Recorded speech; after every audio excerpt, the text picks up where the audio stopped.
Assalamualaikum warahmatullahi wabarakatuh. Di sini kami akan menjelaskan mengenai alat peraga yang telah kelompok kami buat, yaitu roda pintar. Nama saya Nurul Jahra. Saya akan menjelaskan tentang latar belakang dari pembuatan media pembelajaran matematika roda pintar. Matematika berperan penting untuk menyelesaikan berbagai permasalahan yang terjadi di kehidupan sehari-hari. Tetapi banyak yang beranggapan bahwa matematika itu sulit. Dengan adanya media pembelajaran akan menunjang dalam proses pembelajaran agar lebih mudah untuk dimengerti dan dipahami. Saat ini, media sangat dibutuhkan dalam proses pembelajaran. Karena media bukan sekedar alat bantu, tetapi sudah menjadi bagian penting dalam sistem pendidikan. Adapun rumusan masalah yang pertama, media seperti apa yang dapat digunakan untuk pengenalan trigonometri dan nilai-nilainya. Yang kedua, alat dan bahan apa saja yang dapat digunakan untuk membuat media pembelajaran roda pintar. Yang ketiga, bagaimana cara membuat media pembelajaran roda pintar.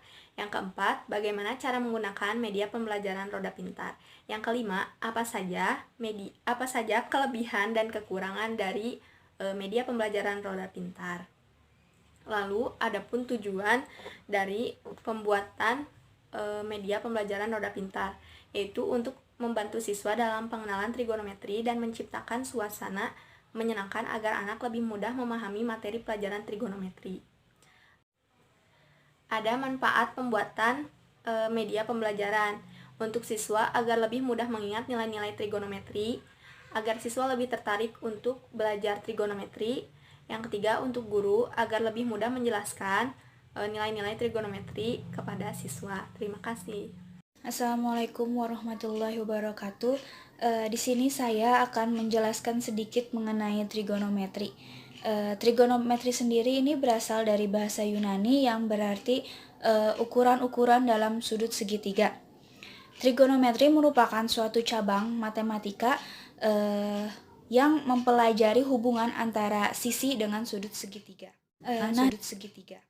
Nah, di dalam trigonometri ini sendiri kita akan mengenal istilah sinus, kosinus, tangen, kosekan, sekan, dan kotangen. Nah, bisa dilihat ya sebelah sini. Berikut adalah nilai sinus, kosinus, dan tangen yang merupakan sudut-sudut istimewa dari trigonometri.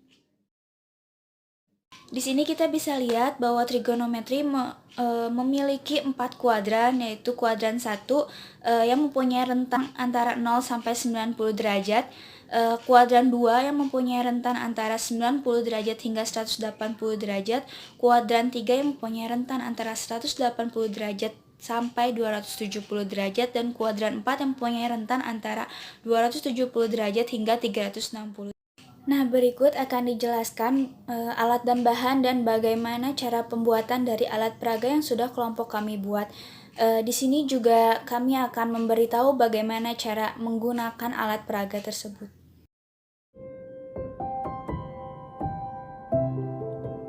Warahmatullahi wabarakatuh. Nama saya Salvatul. Saya di sini akan menjelaskan alat dan bahan.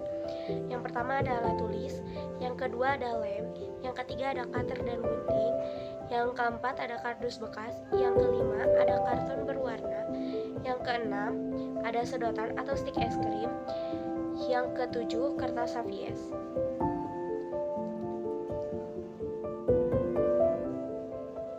Cara pembuatannya, yang pertama siapkan alat dan bahan terlebih dahulu.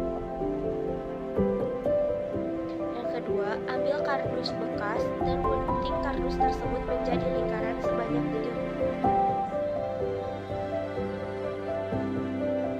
Yang ketiga, siapkan kertas HVS putih, lalu bentuk menjadi sebuah lingkaran sesuai dengan ukuran lingkaran kardus tadi.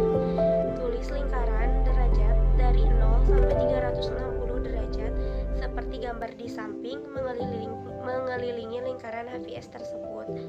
Yang kelima, tempel lingkaran HVS tersebut dengan kardus lingkaran yang sudah dibuat. Yang keenam, buat lagi sebuah lingkaran yang sama menggunakan karton berwarna, lalu tempel lingkaran karton dengan lingkaran kardus lainnya. Lalu buat 3 kotak kecil berjajar seperti gambar di samping. Tempelkan sedotan atau stik es krim sebagai penunjuk di belakang lingkaran tersebut.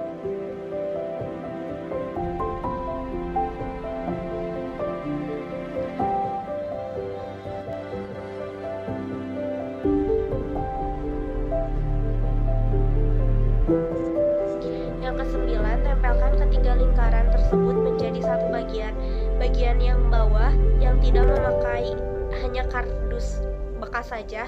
Bagian kedua yang ditempelkan kertas sapies yang telah ditulis derajatnya. Dan bagian ketiga yang dipotong-potong kecil-kecil.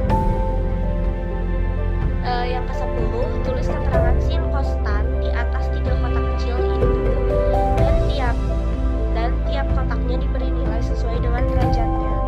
Terakhir, roda pintar tersebut hias roda pintar tersebut sesuai kreasi. Kedua roda pintar siap digunakan.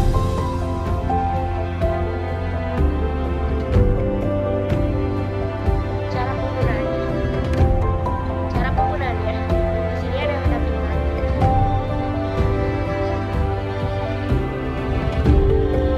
Di sini sudah terdapat roda pintar yang sudah diketahui derajat, ini sin, kos, dan bagian. Jika kita putar roda pintar ini, kita putar roda pintar ini, misalkan kita akan mencari derajat dari sin dari 30. Kita putar sampai menemukan sudut yang 30. Ternyata yang 30 itu sinnya 1,2, 1/2, kosnya 1/2 akar 3, dan tannya 1/akar 3. Nah, ini tinggal diputar dan kalian boleh langsung cari.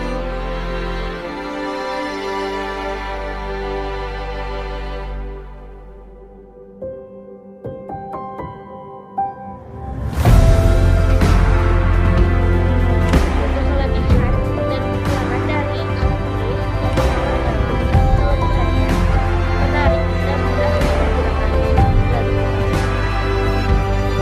kedua, sederhana dan mudah digunakan. Yang ketiga, memudahkan siswa untuk mencari nilai dari sudut-sudut istri. Kelemahannya, benda ini terbuat dari, jadi apabila terkena air hujan itu akan rusak. Dan alat ini hanya bisa digunakan untuk mencari sudut-sudut istimewanya saja. Sekian dari saya. Terima kasih atas perhatiannya. Wassalamualaikum warahmatullahi wabarakatuh. Nah, itu alat peraga yang telah kelompok kami buat. Mungkin sekian presentasi dari kami. Wassalamualaikum warahmatullahi wabarakatuh.